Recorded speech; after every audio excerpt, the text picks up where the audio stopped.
In the tapestry of life, where every thread holds a story, America in black and white emerges as a haven for the voices echoing through the heart of our communities. In this podcast, we wade through the rivers of our collective experiences, celebrating the vibrant hues of change brought forth by the whispers of hope and the roars of action. It's more than just a conversation. It's a journey into the heart of our society, illuminated by the light of those daring to dream and do. Join us, and let your voice be the melody that guides us toward a dawn where every color finds its place in the masterpiece of our shared destiny. Together, let's paint a future brimming with the positives that dwell in our minds and the actions that shape our world. Before we get into tonight's fire, before we bring out one of the most extraordinary human beings I have ever had the privilege of sitting across from, I want to take a moment. Because at AMIBW, we don't just entertain, we remember, we honor, we stand on the shoulders of giants, and tonight we lift up one of those tallest giants this nation has ever produced. Tonight's Black History Reflection is dedicated to General Colin Luther Powell. Say that name, Colin Powell. Let it sit with you for a moment, because this is a man who walked into rooms where no one looked like him had ever walked before, and he didn't just survive those rooms, he ran them. Born on April 5th, 1937 in Harlem, New York, Colin Powell was raised in the South Bronx, the son of Jamaican immigrants, Luther and Maud Powell. His parents came to this country with nothing but hope and a work ethic that would shape one of the most decorated careers in American history. They could not have imagined what their son would become, but God knew. Colin Powell attended City College of New York, and it was there inside the Army Reserve Officers Training Corps that he found his calling. In 1958, he was commissioned as a second lieutenant. He was 21 years old. He had no connections, no generational wealth, no political clout. What he had was discipline, vision, and an unbreakable will that was more than enough. Over the next 35 years, General Powell would build one of the most extraordinary military careers this nation has ever witnessed. He served 2 tours in Vietnam. He rose through the ranks with a combination of brilliance, grit, and a servant's heart. And then came the kind of first that don't just open doors, they blow the walls down.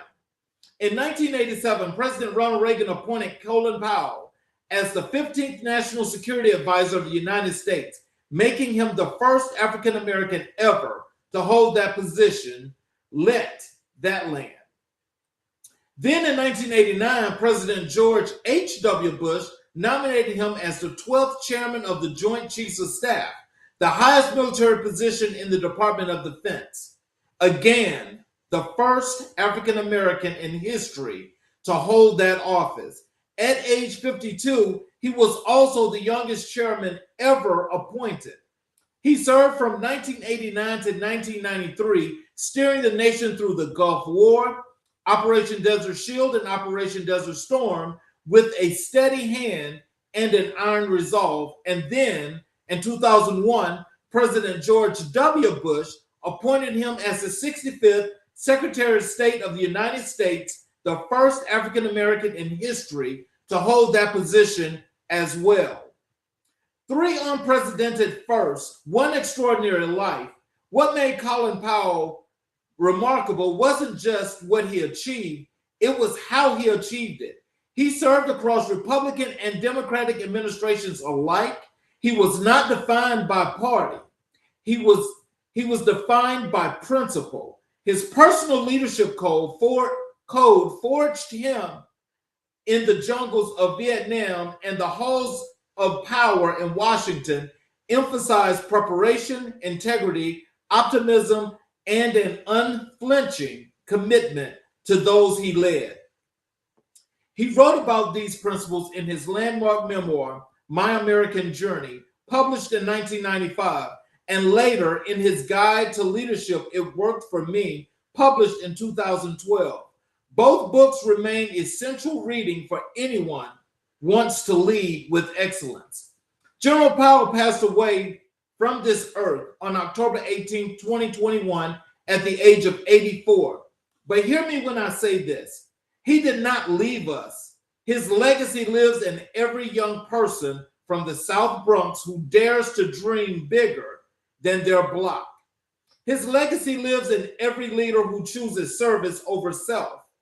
And tonight, his legacy lives in this conversation because tonight's guest, Carl Zev, is a man who shares that same undefeatable spirit, a man who started with nothing and built empires, a man who fell and rose again, a man who absolutely refused to let his circumstances define his ceiling.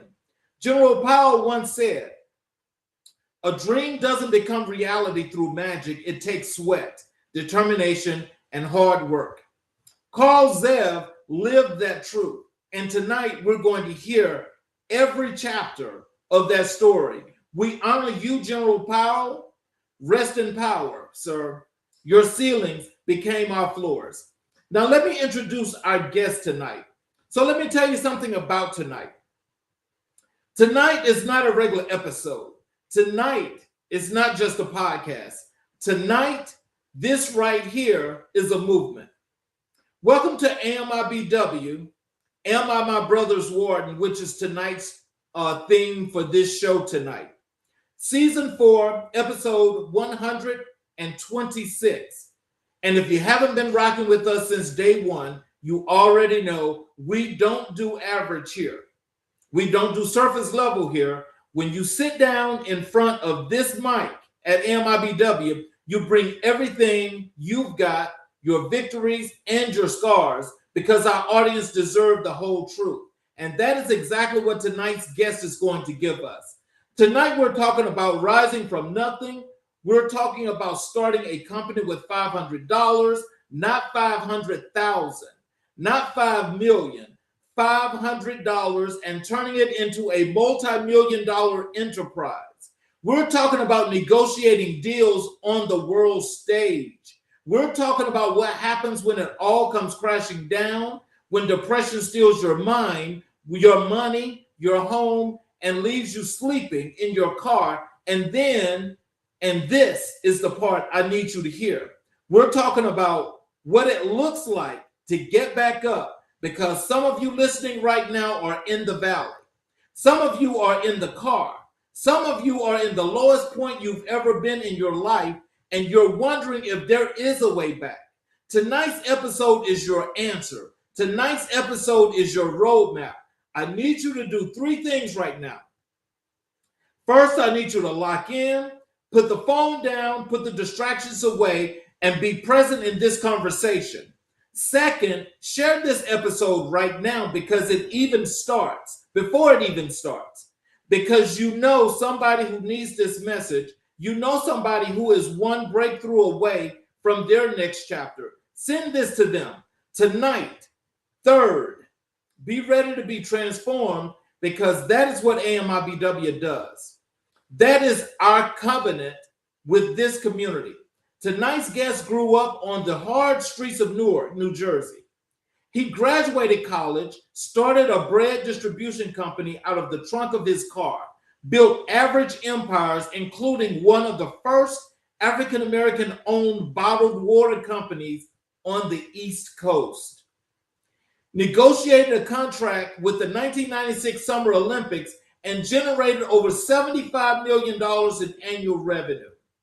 He lost it all, he rebuilt it all, and today he is one of America's top speakers, trainers, and high-performance coaches, helping people unlock the potential their minds have been hiding from them. Community family, I give you my brother, my inspiration, and tonight's extraordinary guest, Carl Zev. Welcome to AMIBW. Let's go. Hello, sir. Charles, how you doing? How you been? I am just excellent. How are you, sir? I'm doing great. I cannot complain. I appreciate that introduction. Colin Powell was actually in Harlem, and I've met him once or twice in Harlem. because I'm from the North Jersey area and always into the New York City area. So I'm glad you mentioned Colin Powell. Great, great, great general. One of the best. Yes, sir. So, is there any great words you'd like to say to our audience before we get into the show? Well, I always like to say, just like what you said earlier, is to put away all the distractions, the phone, and just take the next 80 minutes, 90 minutes, however long we're on this program, and just focus in for this period of time. Whatever you think is important that's on that social media or might be on television, just put that aside because your present and your future is more important than anything that might be on social media and the way the distractions are out there for us to sort of take you from where you should be focusing. So just spend the next hour, whatever it is that we have here, and just really focus on it and take some notes because the information and nuggets that I want to drop to my community is something that I've learned throughout my life and also through working with some very wealthy individuals here in this country. And when you work with the 1%, you get these nuggets, you get this information that they pass it on to you. And it's always good for me to play it forward and pass it on to the community that's listening. So I'm excited to be here. Yes, sir. So, what I like to do first, and just we as we chatted before, is I like to give the audience the opportunity to learn a little bit more about you, the guest. Hmm. So, as we roll into all of these great things that you've got for us tonight, they get to know the real Carzel as we move forward. Okay. And this part is what I'm going to call origins and your early hustle. Um, Carl, let's go all the way back to Newark, New Jersey. If you would just paint the picture for our audience, what was life like growing up on those streets, and what did that environment teach you about survival? Well, I tell you what, I grew up in the inner city, Newark, New Jersey, in the 70s. So the time that time period is not as dangerous as it is now. If you grew up in the inner city in the 70s, you have fist fights. Once in a while someone will come with a knife, but these days it's a little more dangerous out there. So it was more of a learning experience to be able to make it through that process of growing up in the inner city and having fights almost 2 or 3 times a week. There's always someone testing you, either on the way to school or from school or the way to the boys club. There's always a bully in the neighborhood, and you have to either stand up or be taken advantage of on. And so most of the time you learn to just stand up and just fight and hold your grounds. And then back then, if you pretty much held your ground, everyone gave you that respect and they left you alone. But if you was the type of person that would constantly allow them to tap your pockets like they used to do back then, or take your coins, or try to take your shoes, or whatever it is it might have been, if you allow them to do that, then eventually they're going to take advantage of you. But what I've learned from that is that it makes you tough, mentally tough, physically tough, and the endurance that it takes to go on in other aspects of your life. So even though those are childhood experiences that I've learned, but it helped me to overcome other obstacles as I became an adult, as I became a father, a husband, and as I became an entrepreneur, business owner. Those are all the tools that when I look back, I say to myself, wow, those experiences I had growing up in the city made me tough, develop a tough skin, being able to deal with the no's all the time, or being able to deal with the long hours in business, or maybe being able to deal with there's no funds in the bank and you're trying to figure out how things are going to work. The most important thing I learned is that you never ever, and I repeat this again, you never ever give up, no matter how bad it is. My dad, thank God, he's 100 and he's going on 101. He's still kicking, and he always told us that you think it's tough now, try giving up. So once you give up, it's really going to get tough. So you learn from those experiences, and you carry those experiences with you throughout your life. And that's what I learned growing up in the inner city. Also, in my bio, it should have mentioned that I also suffer from dyslexia growing up. So that was another challenge throughout high school and into college. But you have these challenges and you have these situations that we all do. And the most important thing is that you have the endurance and you have the mindset, the mental toughness that it takes to overcome those challenges, because they're only challenges. You don't look at it as a negative experience. Look at it as a positive experience. You learn from those experiences that might be tough. But if you're trying to develop into a high earning person or a better person or reach that next level, you're going to have some challenges. You're going to be uncomfortable, and you have to be able to deal with the ability of being uncomfortable, and you got to be able to deal with that. And that's what I've learned in the inner city, because there were times where we didn't have a lot of food to eat, or I didn't have the proper clothing to wear, or didn't receive the gifts that I wanted for the holidays. And you learn to deal with that, and you buckle up, and you just keep moving forward. And that's what I learned in the inner city, Charles. As you say that, and you started out with something that more than resonates with me is like, for the time that you and I grew up, there were those things that you talk about, the bully and things of that nature, right?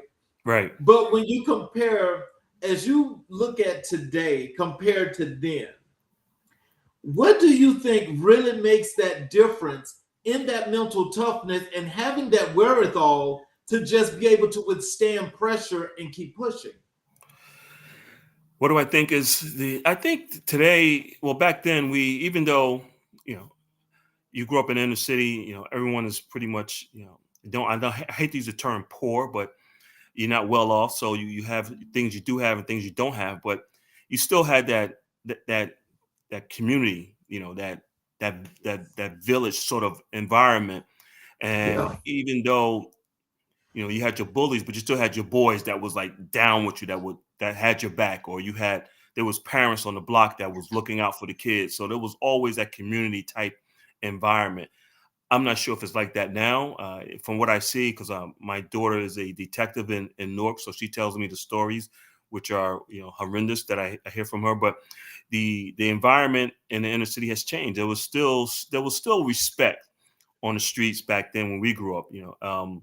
You respect elderlies as they walk down the street. If you were doing something you shouldn't be doing, you didn't use foul language. You didn't curse in front of elderly people. So it was a different environment, different time, a different level of respect. Today, I don't see that.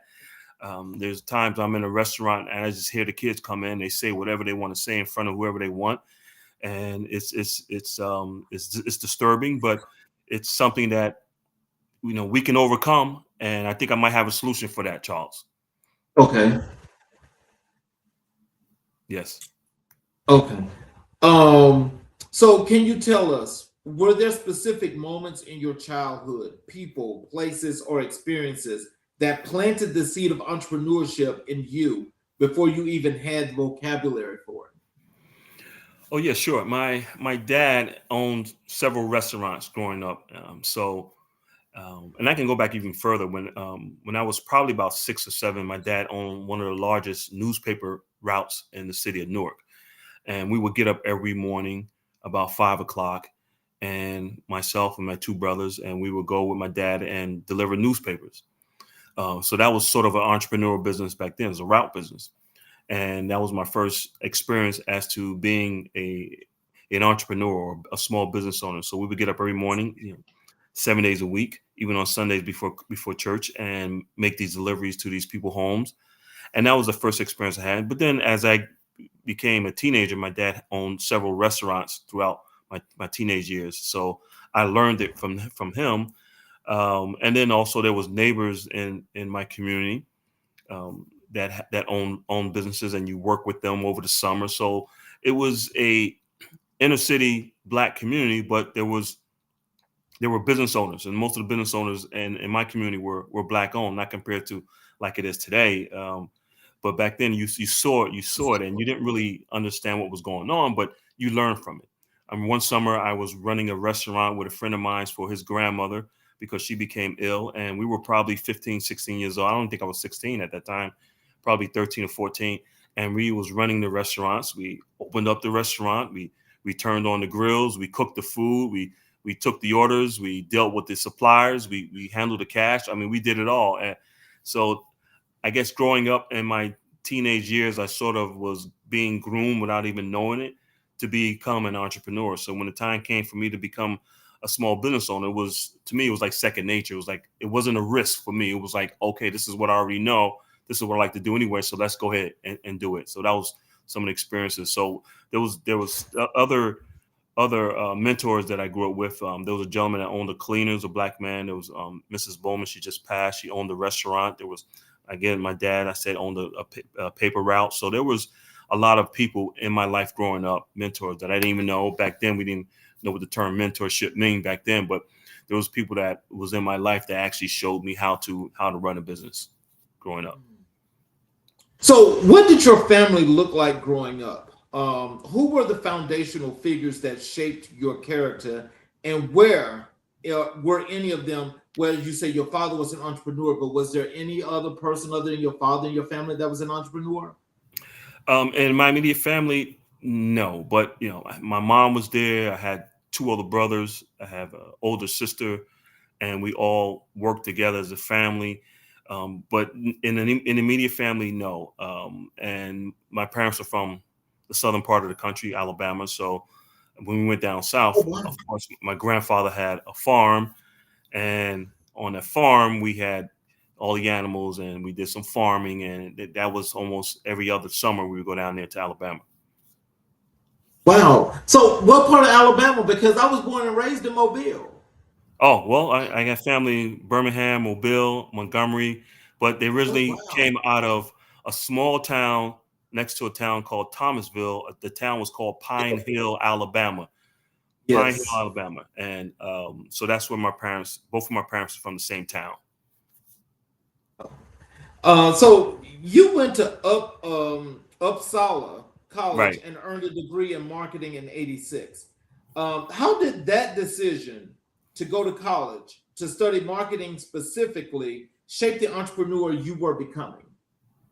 Well, what happened was that after just before I graduated from college, I went to the college. I'm sorry, just before I graduated from high school, I went to Uppsala College and visited, and then I got accepted. So when I graduated from high school, that next week I was actually in college. My parents was afraid that over the summer, things happen over the summer when you got too much free time. They said, well, you should go to school right after the next week and don't really have a summer break. I was like, well, okay. Then that's what I did. And at the college is where I was diagnosed. My second year in college, I was diagnosed with dyslexia. And if anyone that's listening that might have experienced that or might be suffering from dyslexia, it's a reading learning disability. But I hate to call it disability because a lot of times the way the mind works, you might be um, deficient in something else. Like for me was reading, but in math, I can calculate numbers like it's nothing. So I looked at it as a situation to where it gave me a challenge to learn more and to push myself. But to give you a story about how I was diagnosed with dyslexia in college, I went to college because I went to college to play football and to run track. So coming from an inner city, the college I went to, Uppsala College, which is no longer in existence, was probably at the time 90% white, 10% black. Right. So imagine an inner city kid that's going to this college, and all of a sudden it's a culture shock, complete culture shock, because coming from Newark, you're around white teachers, you have a few white people in the neighborhood, but nothing like this. And knowing that I go there just to play football and to run track, typically they look at you as a dumb athlete. So I remember that still remember that day that the professor asked me to get up in front of class and read, and it caused an issue for me because when you have dyslexia, your brain is seeing one thing, your eyes are seeing something else, and something totally different is coming out of your mouth. It's almost like the words are encrypted. So when you're reading, you have to read at a certain speed, and it makes you appear to be illiterate, but you're not. It's just that you just read at a slower speed because your mind is moving so fast. You have to slow it down to calculate what is actually on the board. So of course, everyone in the class is laughing at me. And to give you an idea of the classroom size, is about Uppsala College had roughly about 30 students in each class. So the professor knew who you were. Everyone know your name. It's not like going to a big university where there's 2,000-3,000 people in the class and the professor never really know you, just know you by a number. So the professor called me up to the board. I couldn't really get through the paragraph the way I wanted to. And of course, everyone's laughing. And I hear someone in the back of the room they say, yeah, I told you he was just a stupid football player. So at that point in my life, and I tell the story because at that point, that was a crossroad in my life. I could have either given up on college because of the embarrassment and the ego that can come into play, or I did the right thing, which is figure out what the issue was, became diagnosed, got treatment, and was able to move on and finish my college and graduate with honors. So there's a time in everyone's life you're gonna have to either, as they say, man up or woman up and just bite the bullet, do what you have to do to get through whatever obstacle or struggle you might be dealing with at that time. Because I know that if I didn't finish school, I didn't want to go back to the inner city. I didn't want to go back to Newark because there's not really much going on down there that was going to take me to where I want to go. So I know at that point I had to really buckle down and figure out what the issue was and take care of it so I can move forward in my life to be able to improve my life. And that's what I did. So after graduating, most people follow the conventional path and send the resume, get the job, start the 9 to 5. What was going through your mind that made you choose a completely different road? Well, I started out 9 to 5 like everyone else, but growing up in the household that I grew up in and doing some entrepreneurial things throughout college, and then I invented a few different projects throughout college. So I always had that entrepreneur spirit in me. So when I went to corporate America, I worked in corporate America, I think initially for about 6 or 8 months, and I just didn't like the structure. I didn't like the pay structure. I didn't care for any of it. So I just decided to go out on my own, and I was looking at different distributorships. And at that time, there was a company in Harrison, New Jersey called Pector's Bread, which was one of the biggest bread manufacturers in the northern part of Northeast. And I became what they call a bread distributor. And I started that business with $500. And it's so funny because um, all my college buddies were laughing at me. They said, "Man, what are you doing delivering bread? You have a college degree." I said, "Well, I'm looking at the numbers because first of all, I can start work at 3:34 in the morning, and I'm done by 9 o'clock in the morning. I'm done. And you guys are just starting work. I'm done. I'm completely done. I put in 4 or 5 hours, and you guys are making back then. Everyone's was happy making $350, $400 a week. I'm making 700, 800, got up to $1,800 a week, and this was back in 1980, 86, 87, somewhere around there. So I'm making a pretty good dollar delivering bread. So, and that's the reason why I got into it, because just my background and growing up in a household I grew up in where my dad had several restaurants and a large paper route distributorship. Well, I've got a comment here in the chat, and Okay. I'm going to put it on the screen, and you can respond to this if you like. Okay. He says, "Perseverance is the key to victory." Yes, it is. Yes, it is. You have to push yourself. You can't give up, even when things look chaotic and completely out of your control. Of course, you put in God's hand and you move forward and you keep pushing. And that's the thing. You just keep taking that next step. You keep taking that next step. And you tell yourself, even when things look chaotic and completely out of control, you got to put in God's hand. You got to keep moving forward. So perseverance is very important to reach that victory. If you could go back and speak to 18-year-old Carl, standing on the corner in Newark, looking at the world, what would you say to him, and what do you think he would say back? What would I say? I would probably tell him to 18 years old. So I was still in college. I would probably say just focus. Well, what happens is that when you come from inner city and at 18, I probably was, like any other 18-year-old, I was playing sports and chasing girls. So I would probably just say focus more on playing sports. I think that what probably would have been my other avenue out of the inner city is playing sports, because I was very good in track and playing football. So I probably would have focused more on football and took it from there. But I still made out okay. And he You know, probably so Yeah, yeah. And he probably would say back to me, I'm not giving up these girls, man. So I don't know what you're talking about. So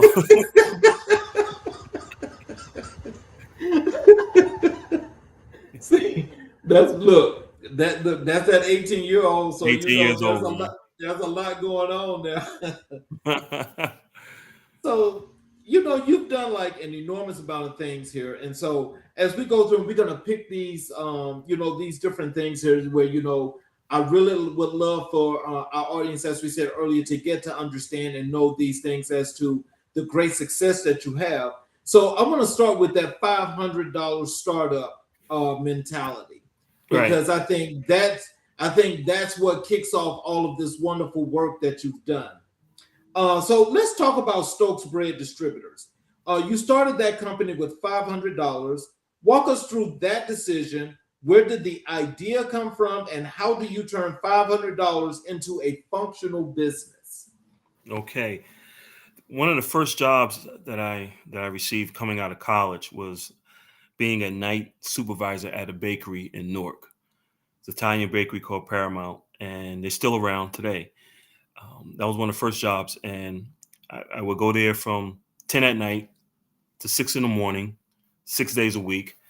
And after about a year there, and I realized the drivers will come in 3, 4 o'clock in the morning, pick up their breads that we pack the orders for them, and take off and deliver. So I'm just assuming that they work for the bakery. I had no idea there was independent drivers or independent contractors. So I'm talking to the old man and they own the business. He said, no, everyone here is they work for themselves. They have their stores that they deliver to, and they make pretty good. I was making good money there as a night supervisor, but the drivers were making twice as much I was making as a night supervisor, and I couldn't believe it. So I talked to the owner. I said, listen, when I get off at 6, 7 in the morning, I want to be able to take some bread and maybe start selling to the stores in my local area and see what happened. So I did that, and about 6, 7 months into it, I realized I have a route, and that's how I started with 500 bucks. I had a route, and it got so good to where I was able to leave the job and take care of the family, buy a house. I mean, it really turned into something big. But really took off was that after having the route, or while I was having the route, I also met the owner of a company called Mystic Beverage. I met his son. His son also had a bread route. His son name was Eric, and I met him, and he told me that his dad was opening up a new beverage company and he's looking for distributors. And that's how I sort of got my way into the beverage industry, from meeting his son at the bread route business. And that's how I got into the beverage and eventually into bottled water. So you were buying baked goods below wholesale and selling them at local delis and convenience stores. Right. That sounds simple on paper, but what was the grind actually like day to day, and what did a typical morning look like for you? Well, the grind day to day was, you get up 3:30, quarter 4 in the morning, which is tough for anyone, especially during the winter days when there's snow on the ground and it's cold outside. But you get up 3:34, quarter 4 in the morning. You get to the bakery by 4:30. Your products and your orders are already packed for you. You pay for it and you put it on your van and you go make the deliveries. And you did that 6 days a week. The one thing about the bread business is 6 days a week. So that was the daily grind. But the great thing about it was that back then you're dealing with mom and pops, bodegas, and everyone either paid you by check or cash. There was some bill to bill. They pay you for the previous week and you still deliver to them. Then they pay you for the next week after that. And it built up and it got to a point where it was very lucrative for me. And that was pretty much the everyday grind. It was, of course, accounting involved. There was billing involved. You had to sign receipts, purchase orders. You learn how to do some sales. You have to go around when you were finished your route. You have to go around and try to have some extra products and open up some more accounts so you can build it up and get it bigger. And that's pretty much how that was pretty much the daily grind. It was 6 days a week.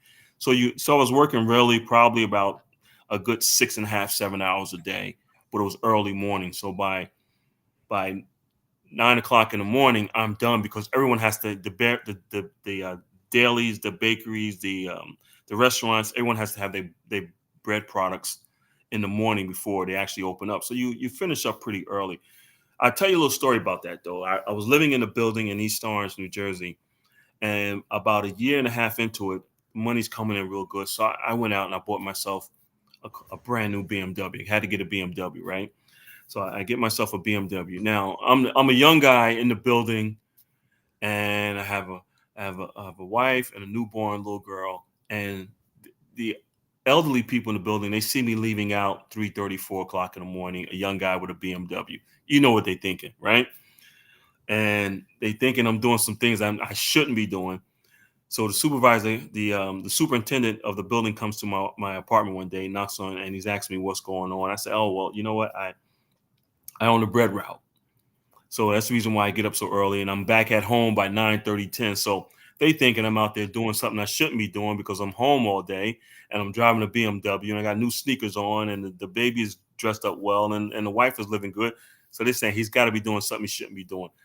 Once the word got around that I was on had a bread route, of course, I became the most popular guy in the building. Everyone wants holiday dishes and breads and pastries and all that good stuff. So it was a really good learning experience. Wow. So what was your biggest challenge in those early days with Stokes Bread, and how did you push through when it felt like the walls were closing in? I think one of the biggest challenges was just that back then it was, life was still simple, very little internet, no cell phones. I had beepers, so it was, the expenses wasn't as high as they are now. And I think the biggest challenge was just really just trying to grow a business and trying to be a husband and a father at the same time and working those strange hours because when at that time my daughter was just born, so everyone was over to the apartment during the day and you're trying to sleep. So the challenge was more of a personal challenge than anything else. Business wise, it was pretty simple operation. The customers were either call in their orders. At that time, my wife would take the orders over the phone. She'd write it out on the order sheet, give them to me. I call them into the bakery. They pack it up. I go pay. I pick up the product and deliver. So it was a pretty simple operation. The biggest challenge was really just managing and juggling all that at one time because I had a newborn baby too. So that was probably the biggest challenge, was more personal than business. So now you after 3 years now, you've got Stokes Bread, but now you sell it. You sell that distributors for $45,000. That's nearly a 9% return on your initial investment. So what was the moment like when the deal closed, and what did you do next? Yeah. The reason why I sold the business is because, like I said earlier, I met the owner of Mystic Beverages. Mystic was very popular, similar to Snapple. Most people know Snapple. Mystic was a similar type beverage at that time. So I met the owner's son. He said, "Hey, my dad is opening up a new business over in Brooklyn. He's looking for distributors." So it was a great opportunity. See, the one thing about the bread business is that it's pretty much a one-day business. In other words, you can't deliver 2-day-old bread. It's not going to happen. People are not going to buy from you. So, and the geographic area what you deliver, everything has to be pretty much in a radius area. You can't go too far out because you get there too late, so there's a lot of problems. So the bread business is almost a limitation to what you can do, what you can earn, and how you can grow it, unless you're the manufacturer, things of that nature. But when you're a distributor, you have limitations. So I looked at the bread business, then I looked at the beverage business. I said, well, the beverage business are packed goods that has a shelf life that's going to last longer, and there's more people out there that's going to buy. There's more stores. It's going to be a bigger sell, more revenue, more profit. So I decided to sell the bread route and go into the route business, the beverage business. So tell us, the actual determination, because what's interesting about that, as you say, the beverages got the longer shelf life. Like, what was it about what could happen in the beverage industry that you saw an opportunity that would actually give you that chance to not only do what you were doing, but to do it at a much better pace much higher return on the investment? Wow, I'm going to tell you a story that's going to blow your mind right now about the beverage business. And like I said, you put in God's hand, you keep the faith, and doors do open. So when I started out in the beverage industry, it was a beverage route. I had two partners, and we started the business probably in the month of, I think it was November, somewhere around there. What year? It was probably had to be somewhere around 89. We started that business. And we started in November. So back then, beverages was still considered to be a seasonal type product. It's not as glamorous as it is now. Back then it was, the basic flavors. You had Coke, you had Pepsi, you had some bottled water brands, but not many. You had the grape orange, root beer, cream sodas, things like that. There was no new age beverages like they have now, like vitamin water and all the others. So it was more of a seasonal type business at that time. So when we started the business, we ran for about the first 6 or 7 months, up until probably May. We didn't do anything. There was very little business going on because it was a new product that no one knew about. It was a product called Mystic Beverages, and it was a product made with all natural flavors. They used spring water back then, so it was like a new age beverage, and people were really skeptical about it. So by the time that 6 month, both of my partners, they decided to get out of it. I said, well, I'm gonna stick with it. And little did I know, when June came around, when the weather warmed up, that's really where the business is at. And the weather warmed up, and all of a sudden, the sales skyrocketed.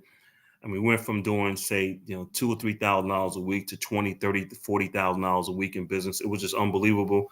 And that was one of the biggest things about it. Now, the great thing about the beverage business, the Mystic business, is that there was a gentleman, I'm going to drop some names. There was a gentleman by the name of Aubrey Lewis Sr. He was the first Black FBI agent, and he played football for Notre Dame back in the 60s out of Montclair, New Jersey. I knew his son, Aubrey Lewis Jr., and his son knew I had the beverage company. And this is where all the contacts and network starts to come into play. When you know people, you rub elbows with the right people. Well, he took me over to see his dad, who happened to be one of the VPs of Woolworths. Remember Woolworths Corporation? Oh yes. Yeah, Woolworths, right, right. And this is, just the way God lined things up for me. And he says, "Hey, my dad works for Woolworths, and let's go over to the city, the headquarters, and bring some beverages and see if he can get you into Woolworths." I was like, "Man, I can't do business with Woolworths. I'm a little guy. I don't have the infrastructure, the trucks and everything, the warehousing to set up to do business with Woolworths." But we went over there, and his dad liked the product. He calls the purchasing manager downstairs. He come in and he says, "Can we put this on the shelf?" And the purchasing manager said, "Yeah, I can do that." He said, "When you want to start?" I said, "Well, let me see how much you're going to buy. What are you going to need?" They actually funded me and made me from what I was earning to being pretty wealthy by paying the bills, paying for every delivery COD for the first year to all the Oh stores. wow. Yeah, unbelievable, right? So Wow. so what happened was that it was a situation where they would pay, I think it was up to $1,000 per store from the petty cash for each delivery. So every time we made a delivery, as long as it wasn't over $1,000, they would pay petty cash right out of the store. So it took me from one truck to, I think I had 4 or 5 trucks at one time. It just blew us up. We had a warehouse, 30,000 square foot warehouse in Newark. I mean, it was everything. So it was just a matter of everything was just lining up for me. Like the stars were lining up, all the universe, everything was lining up for me. And that's how I got to be in the beverage business on a big end. Now, the other side was that they wanted me to supply all the Woolworths up and down the East Coast, but I couldn't because in the beverage industry, typically you have a territory, you have a district, and you can't supply everyone. So I couldn't supply all of the Woolworths, only the Woolworths in my area, but every other Woolworths that had the Mystics, I did receive a small percentage of it. So that's what really took me off from one level of being a business owner to the next level. Okay, I'm gonna have to I'm gonna say that part because that's gonna be our transitioning part. But let me finish up here about the with you starting with the bread company, because the thing that sets this off so is the $500 start. Yeah. And so with that being the actual foundation here of this story, can you just what can you say to the people today who claim they can't start a business because they don't have enough money? Well, that's a that's a negative mindset you shouldn't have, especially this day and time where you can start a business online with nothing. I mean, you don't need inventory. The company will drop ship directly to the customer for you. All you need is a website and some orders, and you can. There's so much you can do. You can start a business building a product, selling a product, and take the orders first, and then use that money to build the product and then ship it out. So to give you an example, say if you wanted to make cookies, or say you want to make cookies, cakes. You have some samples of them. You send some samples out. You put together a website, and you don't have to go out and bake 100 cookies right away or 100 cakes right away. What you need to do is take the orders and then give yourself a leeway, some time. Say your delivery will be in 2 weeks. Now you get the funds in. You go buy your ingredients. You bake everything. You ship it out within 2 weeks, and the company is funded by the customer's purchases. And so there's no reason why you can't start a business without having, you don't necessarily need money these days. You can start a business with your credit card, or you can start a business just pre-orders. That's the best way to start a business these days. So what you need is the idea and the willpower and the perseverance to get it done, to make it happen. That's what you need these days with technology and AI and everything else that's out there. So, what core principle did Stokes Bread Distributors teach you about business that you carried into every company you built after it?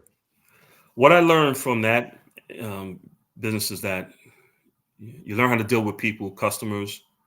You learn how to deal with requests. You learn how to deal with some hiccups that might come along when things don't go right, where the bread wasn't as fresh as it should have been, or it might have been damaged for whatever reason. You learn how to deal with the people from that perspective, and you learn how to overcome any problems, and you learn how to solve problems, because when you're dealing with a perishable like a bread, there's always going to be some issues. But so you have to learn how to control your own emotions and how to communicate and how to satisfy the customer's needs when there's an issue, and how to make them happy so they can come back to do business with you in the future. So that's what I learned from the bread business.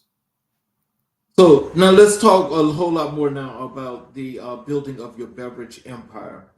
After bread, you moved into beverages. You became a distributor for Mystic Beverages, supplying accounts like Rutgers University, Seton Hall, and AT&T. How did you make that pivot, and what did you see in the beverage space that others were missing?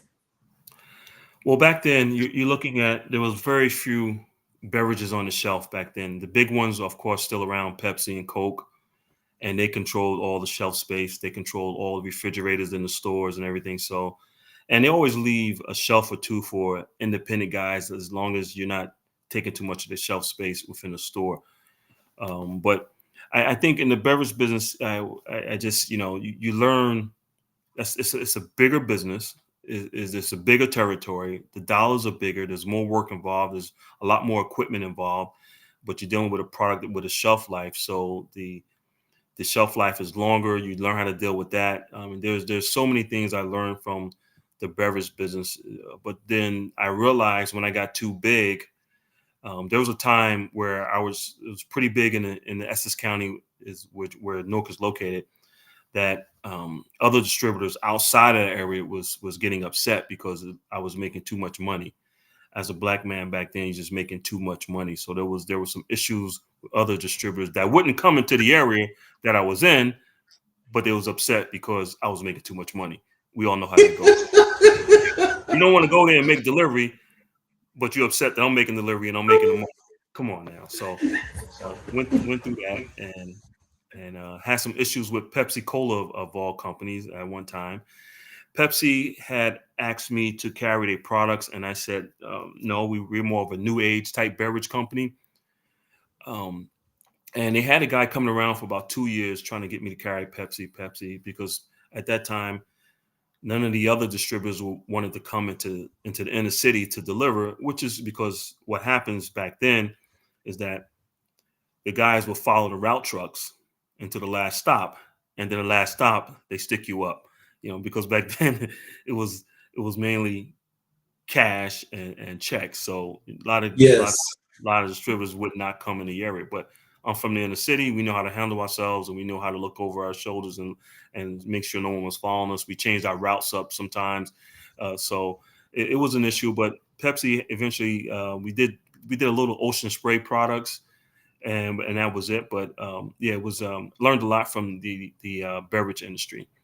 But one thing I did learn from the beverage industry is that I still didn't have the complete control that I needed to really expand because it wasn't my product. That's what I learned from the beverage industry. It wasn't mine. Well-known product, great distributorship, but I didn't have the complete control because I should have made a lot more money with Woolworths if it was my own product. And that's when I sort of started leaning towards the bottled water industry. So getting into Rutgers and Seton Hall and AT&T as a distributor are major institutional wins, but how did you land those accounts and what was your pitch and what did you do differently from the competition? I think what I did differently from the competition is something I learned again from the route business and the bread business is that as we made our deliveries to our existing customers along our routes, there was also customers on our routes or potential customers on our routes that we would stop by on a regular basis and just to say hello. And that's how I was able to pick up Seton Hall first. So Seton Hall had their distributors, and we were as distributors trying to get into Seton Hall. And there's happened to be one summer where they were completely out of their beverages. We happened to pull up just to say hello. And it was a time where the guy said, "Hey, you got any extra beverages?" I said, "I have some extra beverages, but if we give you these beverages, we want to be one of your distributors." They said, "No problem." Their local distributor was out of beverages for whatever reason.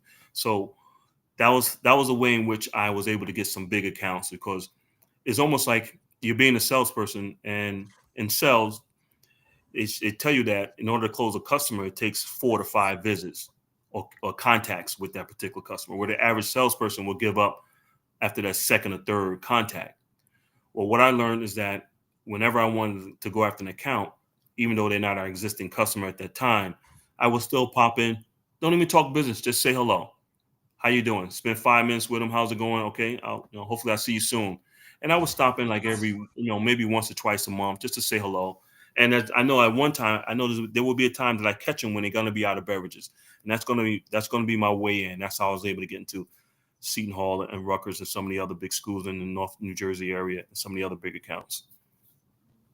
In 1993, you founded Virgin Springs, one of the first African American owned bottled water companies on the East Coast. How did you come up with that idea, and did you understand the historical significance of what you were doing at that time? At the time, I didn't understand how important it was, but I knew it was an opportunity because when you go back then, the bottled water industry in the United States was only about $300 million. So it wasn't big. A lot of people wasn't buying bottled water. In fact, my dad thought I was nuts for going into the bottled water business because he said water is free over the tap and it comes right out. Then I told him, I said, you know what? I said, Dad, that's not really water. That's a utility. It's classified as a utility. It's not really used, shouldn't be used for drinking, but we drink with it, but it's more of a utility. So I decided to go into the bottled water business because I saw a trend coming and it looked like more and more people was buying bottled water. And that's when I decided to bottle my own water, have my own brand, because I know I would have complete control over what stores it was delivered, how far I can go out, what pricing, everything was up to me. And that's when I really got out of the beverage industry. I sold the beverage in the business and went and focused strictly on bottled water because now I had complete control. I had control of the packaging, the labeling, what stores, how many bottles on the shelf, what size. I want to use PET bottles, gallons, 5 gallons with water coolers. I mean, we did everything at one point. And that's the reason why I decided to get into bottled water. Besides that, I mean, everyone was drinking bottled water these days, like they are now. People started drinking bottled water. So I saw the trend. and I decided to leave the beverage end of the business and just focus strictly on bottled water. So, building a bottled water company in the early 90s as a Black entrepreneur in New Jersey, what were the barriers, the skeptics, the doors that were closed to you, and how did you get through those situations? Yeah, I can tell you a story about that. For the first 4 or 5 years, it was pretty easy. It wasn't really difficult until I got to a certain amount where I was buying from one bottling plant out in Pennsylvania. So how it worked, it went like this: we had the labels. I didn't have the actual plant. It's called private packaging, which everybody does now. So I designed the labels, have the marketing company design the labels, put the QR code and everything on there, and ship it out to the bottling plant and tell them what size bottles I want those labels to be on, how many trailers we need of that, how many cases on the pallet, how many bottles in the case, things of that nature. And then they will bottle it up, package it, and ship it down to our warehouse. So, being the only Black-owned bottled water company in Northeast, I couldn't tell anybody that it was Black-owned, and because people are funny, right? So I couldn't tell anyone Yes. that it was Black-owned, and people back then they said, "Oh, Black, where they getting this water from? Black people got water now? What's going on?" You probably using tap water, I'm water sorry. hose, crack, you get all kind of stuff going people head. So for the first 4 years or so, the trailer would come down multiple times a week to the warehouse, and the driver would say, "Hey, where's the owner?" And I'm on the forklift. I said, "Man, the owner's never here. He's some rich guy, and he's just always on vacation. We're here. We pay you in advance. Give us a water. No big deal." And that went on for quite some time. But what happened was that I made the mistake one summer where the bottling plant um, had renovated the entire plant, and they invited all their customers up to the plant in PA. Now I'm in the woods of PA, a town called Laurel Run, PA. It's probably what I'm talking about. It's way up in PA in the mountains, and ain't no brothers around, man. I mean, I think I saw one Black person. It was a squirrel. I was looking at the squirrel. Squirrel looked at me. I was like, hey, what's up, bro? And that's the first time I saw black squirrels up in PA, man. I didn't know it was a black squirrels out there. And I made a mistake. I went up there, and about time I got back to the plant, they had cut us loose, bro. The bottling company cut us loose and said they can't deliver to us no more now. Never missed a payment. Always gave them certified funds. Never had a problem with them. The problem was it was a Black man owning a bottled water company, and they didn't want to have anything to do with that.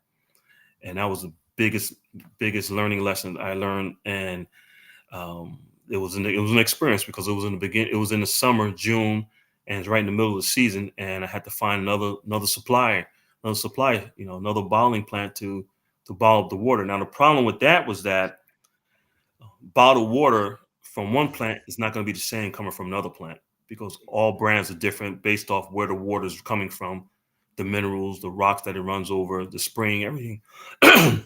Excuse me. The taste is totally different. So if you taste Poland Springs compared to Zaka or Ziffin Hill or Ice Mountain, they all taste different. So we lost a lot of customers because of that. And that was a learning experience. But that's what happens when you're dealing with racism for no reason. And that's what I learned back in the bottled water business. So eventually, you sold Virgin Springs to the Culligan Water Corporation. Right. What was that process like, and how do you know when it's time to sell, and how do you negotiate the exit without leaving value on the table?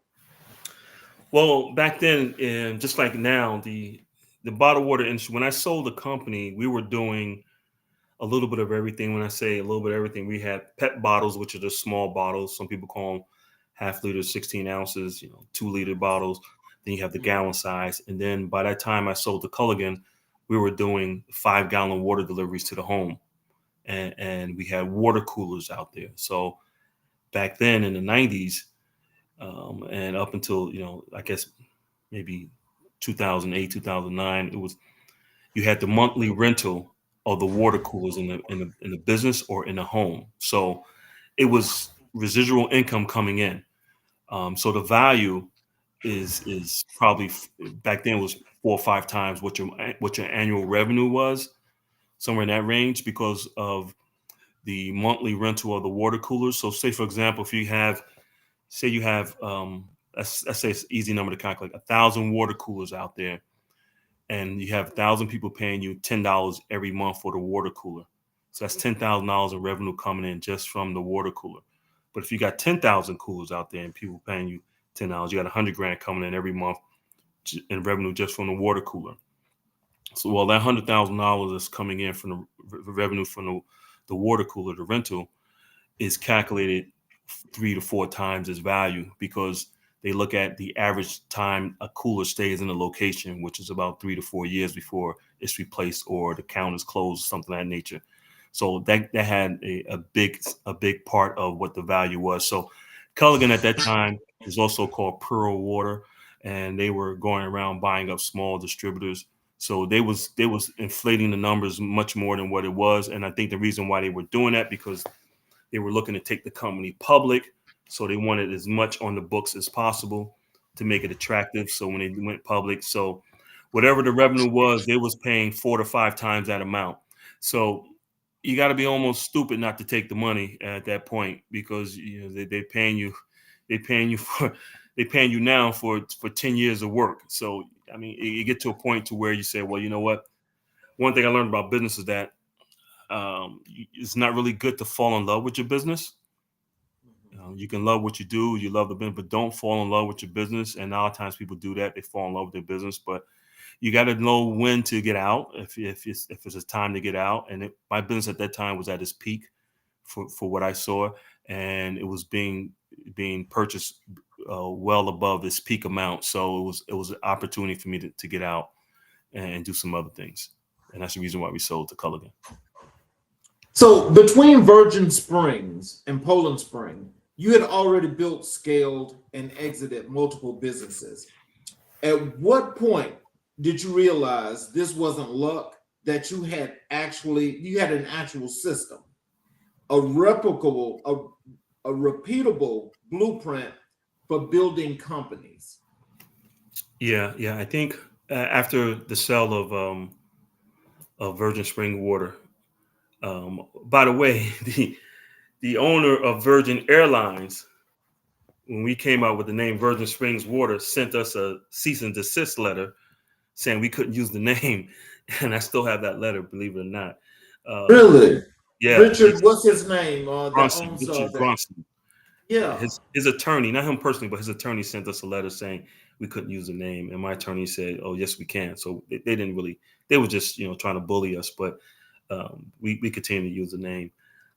But it was interesting. But yeah, you sort of grow a business, unless it's something that you can pass down from generation to generation, then you hold on to it. But in my case, the bottled water business is a tough business. It's a blue collar business. It's a lot of work involved, a lot of moving parts between deliveries, warehousing, employees, accidents, bad products. It's a lot involved in the bottled water business. And if you don't have anyone that's going to take over the business, a family member, then when you get to the peak, it's time to sell, and that's what I did.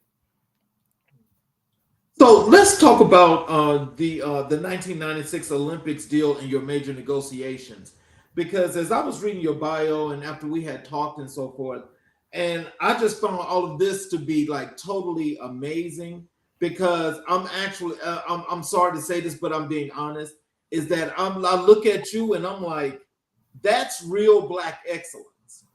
I appreciate that. Thank you. You didn't just stay even keel. You went all the way up. You scaled all the way up.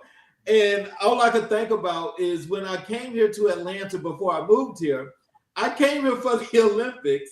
And I'm like, I can just reminisce and remember seeing those bottles from your company, but had no idea until just now. Of course, the hindsight's 2020, but I thought that was awesome.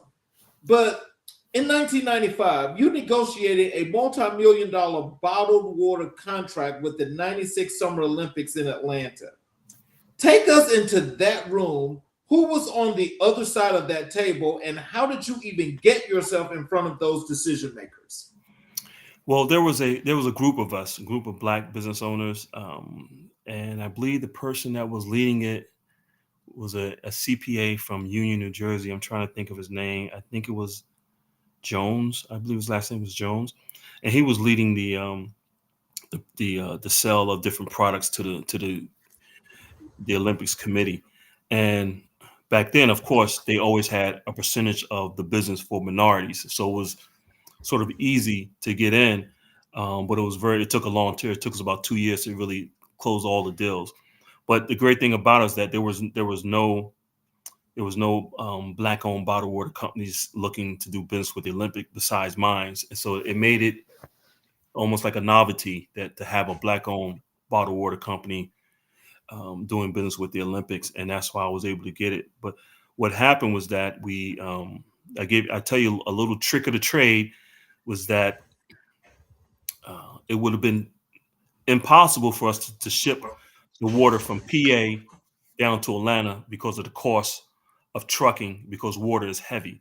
We wouldn't have made any money. So what we did, there was a spring in a town called Lithium. I believe is there a Lithium, Atlanta, a Lithium, Georgia? Is that correct? You ever heard of Say that that one place? more time. What's the name of it? I think it's called Lithium. I don't know about lithium. That could be. I live in Lithia Springs, Okay, but there could be a lithium, and that's actually going south of Atlanta. okay. Well, I know there was a spring down there. I think it was called Lithium, and we used them to bottle the water for us to cut back on the trucking cost and the warehouse cost. So that's why I was able to do the project. But it turned out to be a little over $3 million in revenue, and it was great because it was a short span. It was so much water being purchased in a matter of, I think it was 12 days, but it took us about 2 years to put it all together. So we started actually back in '94. So the negotiation went from '94 up until '95 and got everything calculated and signed, and then it happened in the summer of '96. Across the table is just the Olympic Purchasing Committee that we were negotiating with. It came down to they had to give some minorities some business, and I was one of them. So it was sort of like being in the right place at the right time with a product that no one else was carrying. So it worked out for us. So I got another comment here. This is from Brian Zion.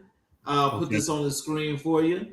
And what it is it's a muscle and looks like a notepad and something And the, else. and the But pen looks like a pen. All right, Brian. Ah, that's what I'm talking. Right.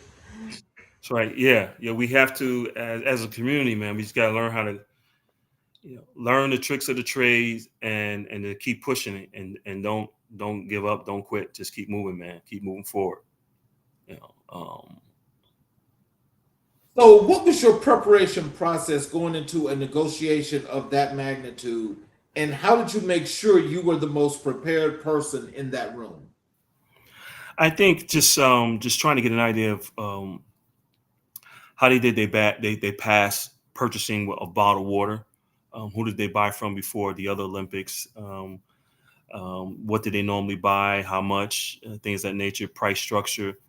I looked at it like any other business deal. We just want to make sure that our numbers match to our profit margin and make sure we didn't hurt ourselves and we didn't hurt them most of all. But we wanted the idea was really is to get the brand name out there even more, because now you got people from all over the world looking at your brand, all over the country looking at your brand. Someone's going to want to buy it, and that's what took place. So the goal was sometimes you use those type of events as a marketing tool more than a profit tool, and that's how I looked at it, as I was marketing my brand to the world compared to a local part of New Jersey, New York. So that's how I looked at it. So, was there a moment during the Olympics negotiation when the deal was about to fall apart? If so, walk us through a critical inflection point and how you navigated it. Yeah, I think that happened when we realized, we were so excited to be on in that room talking, and we realized the numbers didn't really match up to what we wanted, because we were shipping the water. And initially, we were going to ship the water from PA, so we had to scramble and find a good spring that the Olympic Committee accepted, that we can use their water, because you just can't just switch brands. You can't just switch springs without the committee knowing where the water is coming from. So we had to make sure that they were okay with that. So that was an issue that could have killed the deal, because there was, like I said before, there's no way we would have been able to ship the product from PA, the mountains of PA, down to Atlanta and turn a profit at the same time. So finding that spring in Georgia that was able to bottle the water for us was critical to closing the deal. So you later contracted with Poland Springs as director of sales for their largest North American distributor, a $75 million plus annual revenue operation with over 50,000 customers. How do you scale that kind of operation, and what was your leadership philosophy at that level? Well, my leadership philosophy has always been, I lead by example. So if I want a salesperson at the time to close a certain amount of sales, I show them how to do it. I actually will go out to the stores or to the accounts with them and show them how to make a sale, and retrain everybody. And that's how I pretty much lead from example. I'm like one of those old time generals that's out there fighting the war with you, not just in the office in the air conditioning sipping on coffee saying, let's look at the screen, see who the hell is getting killed, and we're gonna drop a bomb. I was one of those guys that will go out there on the battlefield with you and actually fight. And that's how I led. Now, what was the other part of that question? And what was your leadership philosophy at that level? Yeah, that's pretty much it. That's pretty much it. Just lead by example. Lead by example. Show them. Yeah. So you grew Poland Springs distributor sales by over 300% in less than 2 years. Right. What specific strategies, systems, or mindset shifts produced that result? And what were you doing that no one else was doing? What was you doing? Well, that particular distributorship, I won't mention the name, but they had a sales team, and they weren't really being managed properly. So I had to go in and just restructure the whole department, and just really increase the price a certain percentage, giving the new sales team a certain percentage, a higher commission structure, and just helping them to revamp the routes. Instead of delivering in the bottled water business, you can make more profit back then if you deliver twice a month instead of every week. So instead of delivering every week to a house, we said let's deliver every 2 weeks. Now, what's going to happen is that's going to make the customer buy more. So they're gonna buy more every time you deliver to them. Plus, on the back end, there's less wear and tear on your trucks and your drivers. There's less gas, less repairs, less tolls. So you're making money from you're reducing your expenses on the back end because you're only delivering twice a month compared to 4 times a month, and you increasing your revenue because now they have to buy more. Now, what you do is that you might drop the price just a little to get them that incentive to buy, say, 8 bottles instead of 4. But that's the price drop that you give them. It looks good to the customer, but it's not really hurting you because you're making the money up on the volume of more bottles being delivered and less wear and tear on your trucks and your drivers also. So now a driver can instead of making say 50 stops a day, only needs to make 30 stops a day. As long as he has the proper equipment, he can make 30 stops instead of 50 and still do the same amount or more in revenue, which means more revenue for the business, less wear and tear on the trucks and the drivers, and the customer is happy because now they have a bigger supply of water. So that was one of the ways to to increase the sales by over 300%. Let me ask you this. Just to clarify this, because what you're saying, I mean, that's a really good, and I just want to say it sounds like good sales. I'll just put it like that. That's good sales. Because are you saying that in order to make that for less deliveries, are you saying to actually have them sign a contract for a wider space? And when I say a wider space, I'm talking about in time in which you're delivering, which means they're actually getting more water each time you drop off. Right. Wow. Right. There's more than one way to skin a cat. Yes. So you've negotiated at the highest levels of business, corporate giants, Olympic organizations, and institutional buyers.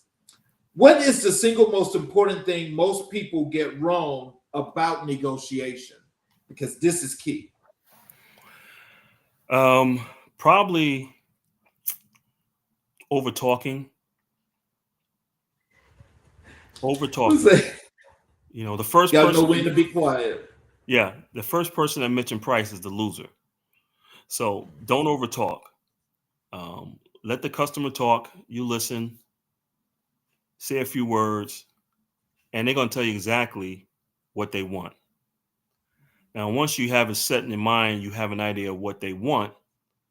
Now it's time for you to close the deal. And how do you close the deal? I would say to you, Charles. So, Charles, you're telling me, Charles, let's say I'm selling you a car, right, Charles? And Charles comes in. Charles wants that Mercedes, and he wants a black one, but we only have the dark blue and the silver, dark silver. But he's okay with either one. So, Charles, we don't have the black one. How you like that blue one? It's all right. You go with the blue one. I go with the blue one. So the price might be a little higher, but I'm gonna say to you, Charles, if I can get you that blue Mercedes for the price of that black Mercedes, do we have a deal today? And I'm gonna shut up. Okay. The motto is, if I would you, if I can get you that price, would you buy? And then I'm gonna shut up. And Charles gonna sit there. You're gonna look at me and say, yeah, you give me that price on that blue one, I'll take it today. I got you. I'm waiting for you to say, if you get me that price, when I know I can get you that price of the blue one for the black one, the same price of the black one, you'll take it today, because that blue one was actually more valuable than that black one. So now in your mind, psychologically, you're thinking you're getting more for your money. So I'm going to say, if I can get you that blue one for the price of that black one, Charles, will you buy today? And Charles says, yes. I say, let me see if I can do that for you. Now, to make you want it even more, I'm going to take it away from you. And I'm going to say, I'm not sure if I can do that, Charles. Let me check and see. Let's see what happens. Give me a few minutes. Now you're itching to buy it. Even if I came back with a little higher price, you're going to buy it. So I'm going to come back and say, Charles, I wasn't able to get the price of the blue one for the black one. It's going to be a little higher, maybe $500 more, but that's the best we can do, because that blue one just is very valuable. It's too late, man. I got you. You're going to buy it at that price that I want to sell it at you. So, and that's how you do it. That's how you negotiate. Oh, wow. Never over talk. Never over talk.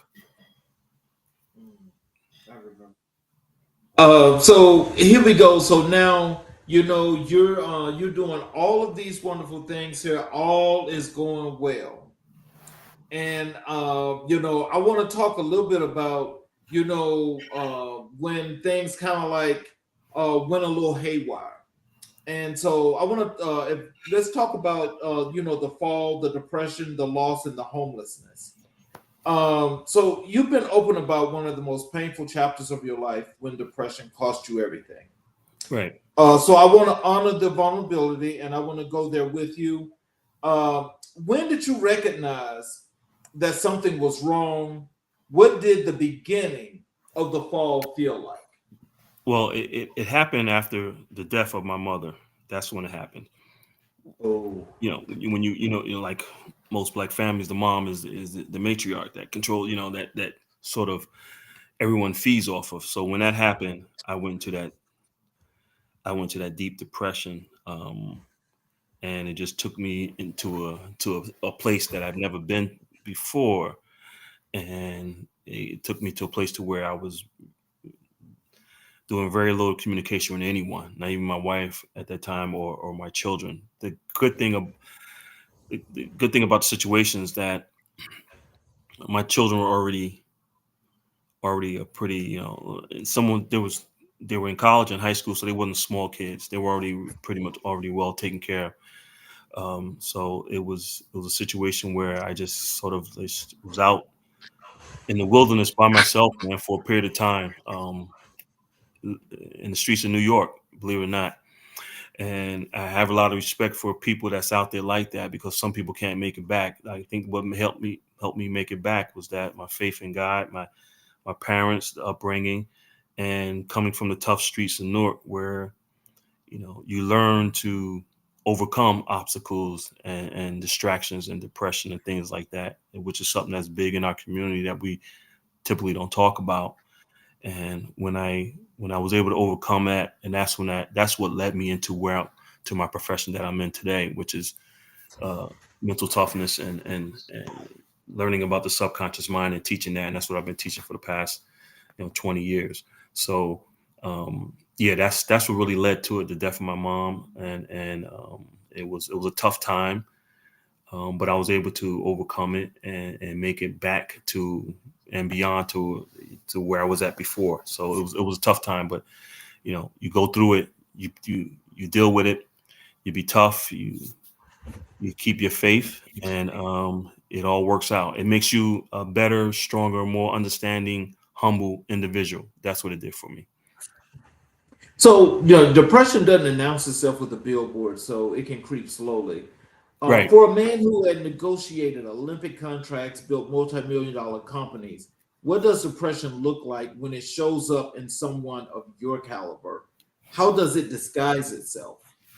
Well, depression really is when anyone that's a high achiever, that's a go-getter, that's mentally tough and strong and is always trying to get to that next level, you're going to run into depression, because depression is really when the mind is telling you that you've hit that ceiling, right? You hit that ceiling, right? And you feel like you can't achieve anymore. So depression is really a stepping stone to the next level. And that's how I look at it.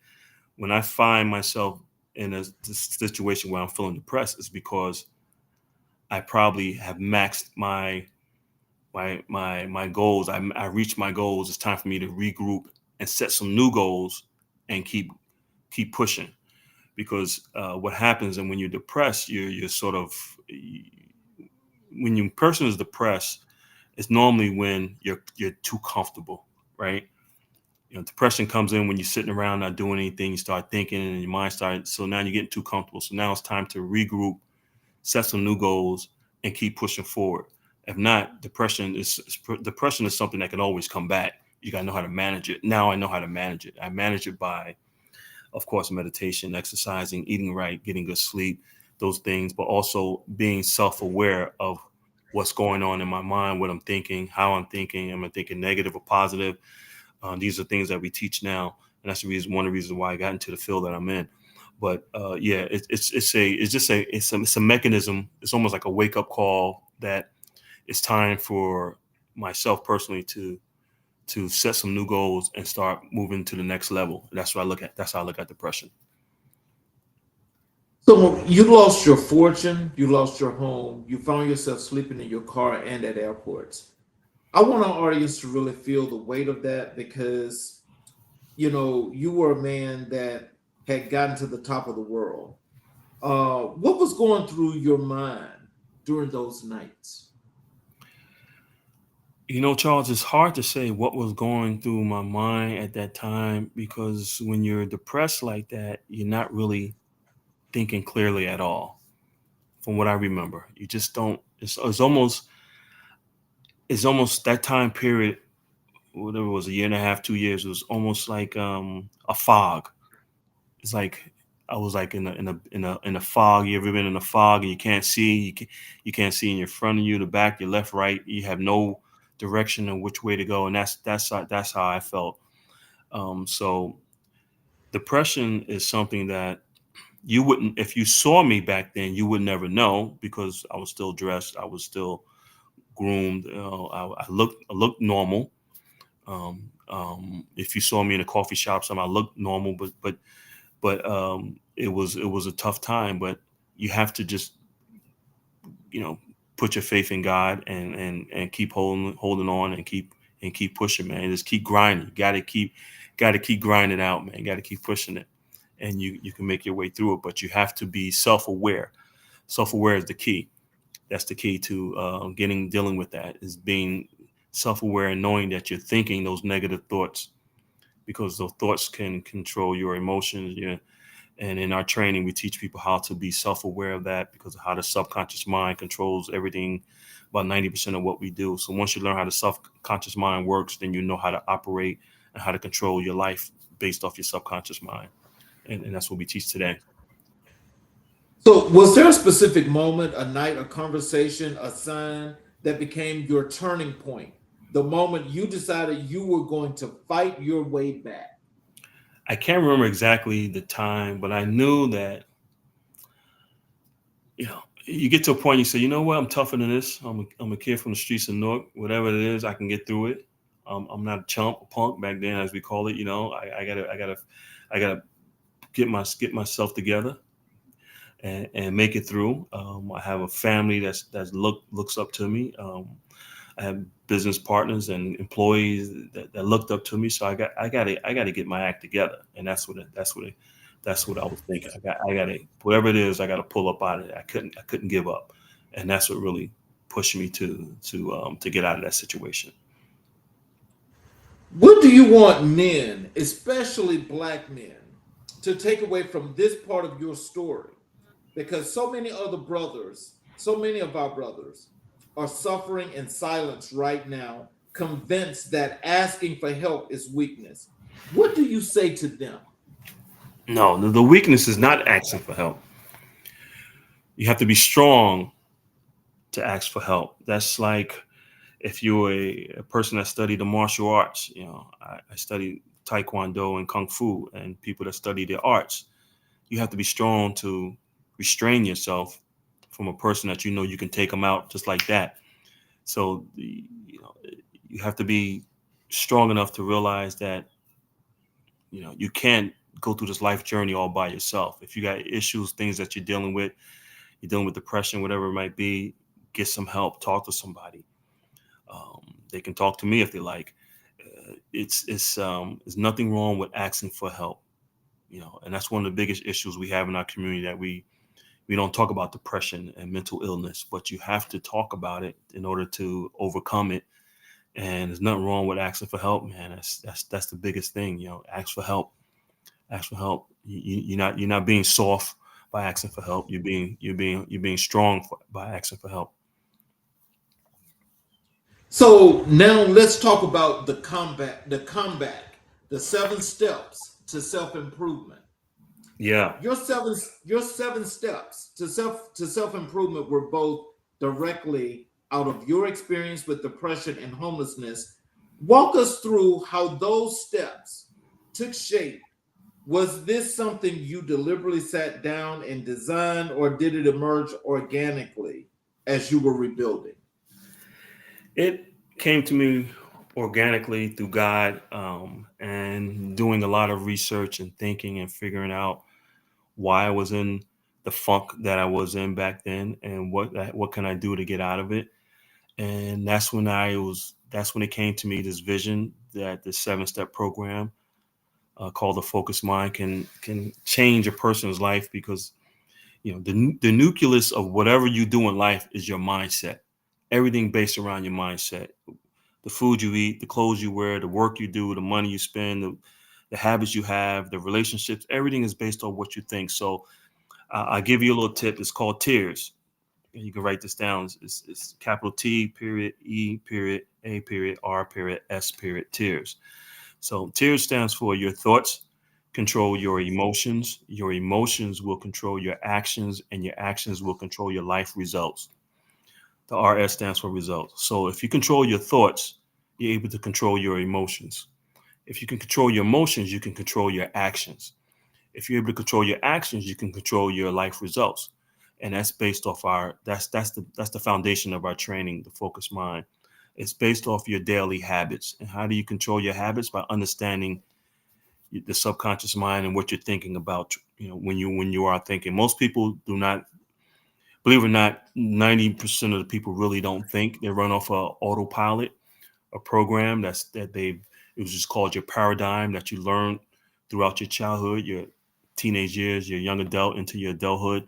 You're just doing these habits based off your environment, what your parents showed you, your friends, your family, your loved ones, all this based off, you pick up their habits. You actually live their habits, not yours. And that's called your paradigm. So um, that's really the foundation of what we teach here at Zev University Mindset Mastery is the paradigm, learning to understand the subconscious mind.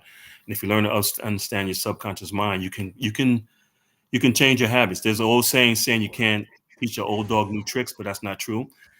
Anyone can change their life if they really want to do it. If they really want to do it, they have to go through the process. It could be done, but it takes some time. But it took you time to get to where you're at. It's going to take you time to get out of that. So it's not going to happen overnight, but it can be done. So, can you give our audience a preview of those 7 steps, not just the titles, but the feeling of each one? What does each step ask of a Well, person? the main step is your self-image. That's the first one. The first step is the self-image. Your self-image controls every aspect of your life, whatever it is that you're doing. If you have a negative self-image, then of course you're going to do negative things. You're going to talk negative. You're going to self-talk is going to be negative. If someone asks you about something, you're going to have a negative response. We all deal with that every day. We got some people that have that negative energy when they come around you, and you try to avoid them because they have a negative mindset. So they negative self-image. So we spend about almost 2 months with our clients just improving their self-image. Once you improve your self-image and you improve your confidence, you can improve your self-esteem, you improve your overall self-image. And I mean, I'm talking about the image you look in the mirror. I'm talking about the image that's in your mind. How do you feel about yourself?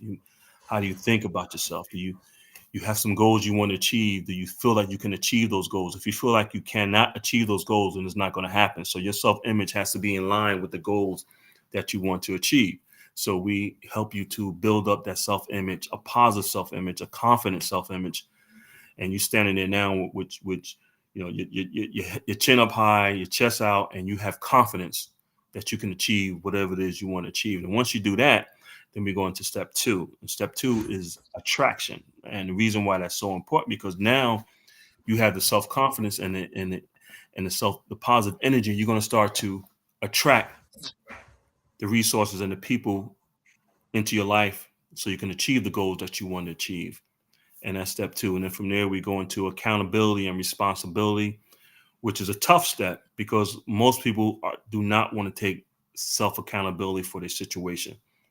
That's a big step. So we spend a lot of time on that step 2, helping our clients to understand that whatever the situation they're in is their responsibility, not someone else, not your spouse, not the government, not your job, not your boss, because they didn't want to give you a raise or whatever the situation might be.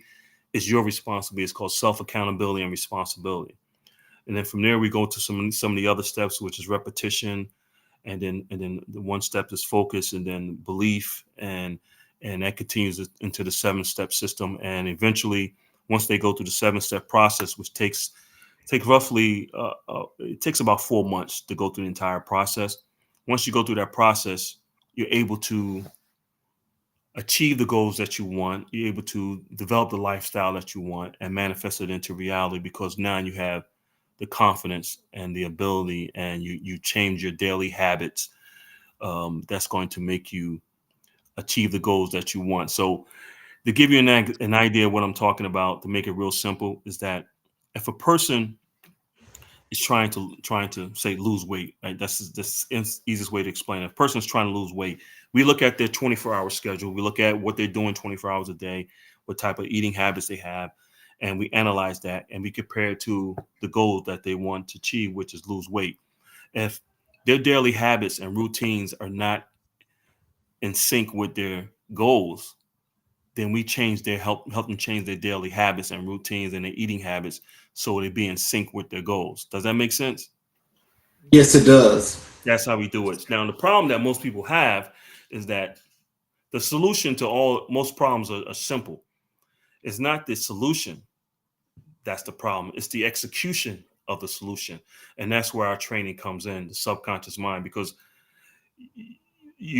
how it works is that your mind is going to run off a program and your daily habits are running off that program. So whatever you did for the last year or two, you're going to continue to do it because you can't change it because you don't know how the subconscious mind works. So the goal is for us to come in and rechange your habits and work with you for 65, 66 days. That's the time it takes for an adult to change a habit.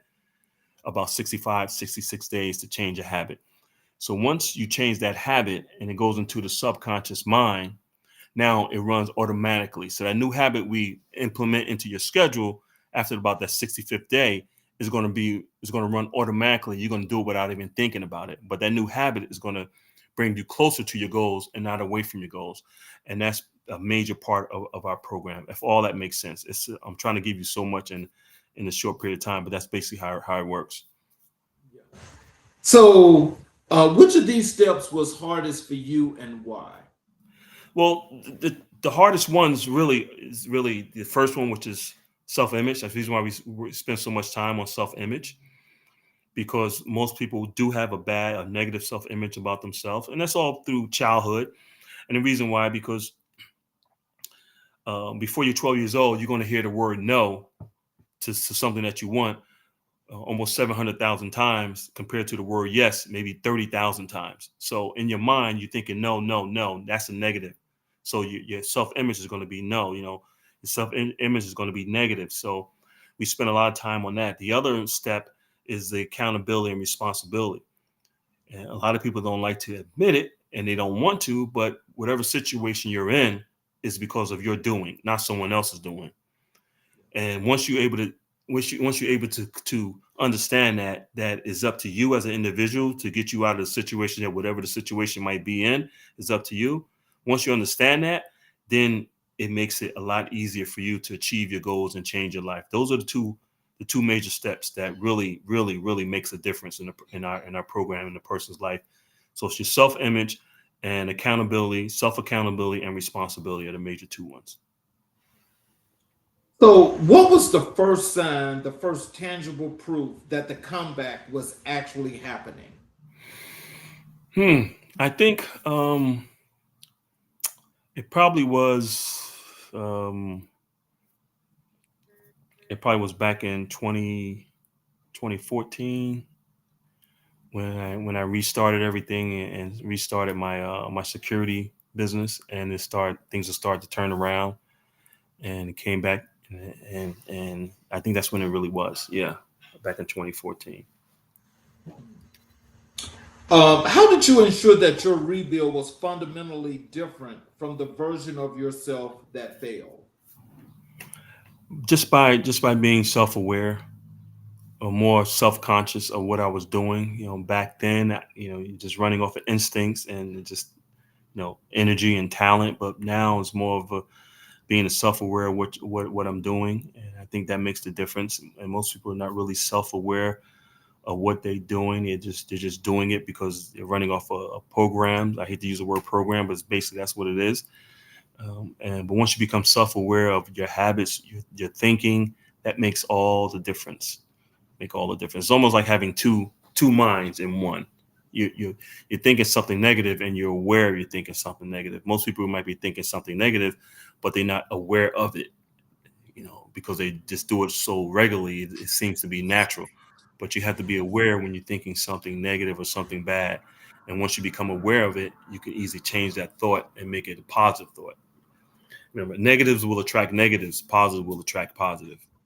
So try to think positive as much as you possibly can. Final question for you. I want to make sure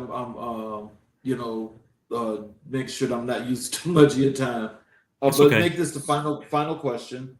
Um, you've now helped thousands of people through their own valleys. When you see someone going through what you went through, what's the first thing you want them to know? I typically tell them that it's not a journey that you're going to take by yourself, and there's other people been on that journey. So the road has been smoothed out somewhat. It's going to be a tough road. It's not like you're going to have to chop down through the jungle, but it's still going to be a bumpy road. But it's not going to be as hard as you think because you're going to have help and assistance along the way. And that's what I like to let someone know, that they're going to have some help along the way. We're gonna not really hold their hand, but we're going to guide them along the way to make it a lot more to deal with a lot easier than say someone that's going down a road for the first time that where no one has ever traveled before. So we try to make it as easy as possible for them.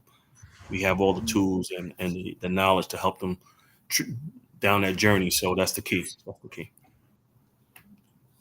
Do you have any words of wisdom and encouragement for our audience, and tell them how they can connect with you via social media, your websites, Zeb University, all those good things? Yeah. They can reach us at zev.com. I'm sorry, zevtraining.com. You can go to zevuniversity.com, but mostly zevtraining.com. I'm on social media, Carl W. Zev, that's ZEV. Or you can call us in the office toll free at 1-888-226-5051, extension 701. That's toll free anywhere in the United States at 1-888-226-5051, extension 701. Or look us up on the web at zevtraining.com, or just go to Google and just Google in Zev University, ZEV University, and our information will come up. Words of wisdom will be, I think that if people really take the time and just think for a moment and just really slow down, I think we live too fast. There's so much going on throughout the day. We're all over the place, and it's unfortunately it's designed that way to keep you off track, keep you off your game. But if you just take 5-10 minutes a day, sit somewhere quiet, meditate, just relax, take some deep breaths in, you'd be surprised what that will do for you when you start to make your decisions and go throughout the rest of your day. You start finding yourself doing things the way they should be done, or going down the right path you should be. But the most important thing is just to get an understanding of who you are, your daily habits, and see if your habits are taking you closer to your goals or away from your goals. If they're bringing you away from your goals, then you want to reach out to a firm like ours, and we can help you reach your goals. I mean, the great thing about it is that we're here in America. This is a great country. It has its issues, but let me tell you something, man. There's no other place I'd rather be. What else can a brother from the hood, go to the boardrooms of some of the biggest companies in the world without, and then, lose it all and then get it all back. So I wouldn't rather want to be any place else, but it's tough sometimes. But we have to just keep the fight going, keep pushing and keep grinding, keep moving forward. That's the words I like to give as wisdom to the audience. So I'm gonna close with a monologue. So after I close the show, do you have a couple of minutes to chat afterwards? Yeah, sure. Mm-hmm. So I want to thank each and every individual that has been with us for this entire show, and I hope that you guys have learned a lot of words of wisdom and encouragement, and learned some wherewithal and persistence, as Carl has told us about the things that, and the tools and the abilities that he used in order to make himself the empire that he has built. Because I think it's one for each and every last one of us to learn from, especially entrepreneurship. I also want to say, for each of you that are watching on any of our channels, especially the YouTube channels, if you have not yet subscribed and enabled all notifications, I would ask if you would please support us by subscribing and enabling all notifications to each and every channel, so that you are able to not only receive the notifications to watch the shows live, but you're also able to go back and watch each and every recording that we have recorded, and learn the words of wisdom and encouragement from each and every professional that's been here, that's helped us with this experience to build our communities and also to make them better as we grow. So in closing, Carl, brother, I want to thank you. Thanks for having me, Charles. And thank you for trusting us with your story. Thank you for not cleaning it up, for not giving us the highlighted reel without the behind the scenes, for being willing to sit in the pain of those airport nights and car sleeping mornings so that someone listening right now could find permission to tell the truth about where they are. That kind of courage is rare, and this community, our community, does not take it for granted. Tonight we heard a masterclass. We heard that $500 and the right mindset can build a multi-million-dollar empire. We heard that the fall is not the end of the story. It is often the most important chapter. We heard that your subconscious mind is either working for you or against you right now. And that the difference between where you are and where you want to be is mostly a decision made in the space between your ears. We heard that depression does not discriminate and that asking for help is not weakness, it is wisdom. If you are listening to this and you need what Carl has, the 7 steps, the focused mind, the fire of Zev University, do not wait. Go find him. The links are in the description. The information is in the show notes. Your life is not going to transform itself, but with the right guide, it absolutely can transform. Carl is that God, is that guide. Now, to my AMIBW family, if this episode moved you, I need you to do your part. Share this episode, rate this show, leave us a 5-star review, subscribe on every platform you use. Season 4 is just getting started, and we are not slowing down. Every episode we bring you someone who has been through the fire and come out with the testimony. Tell your friends, tell your family. AMIBW is not just a podcast. It is a movement, and you are part of it.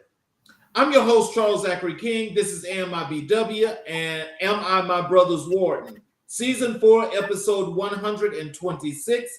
We will see you next time. God bless you, and God bless this community. You all have a great evening. And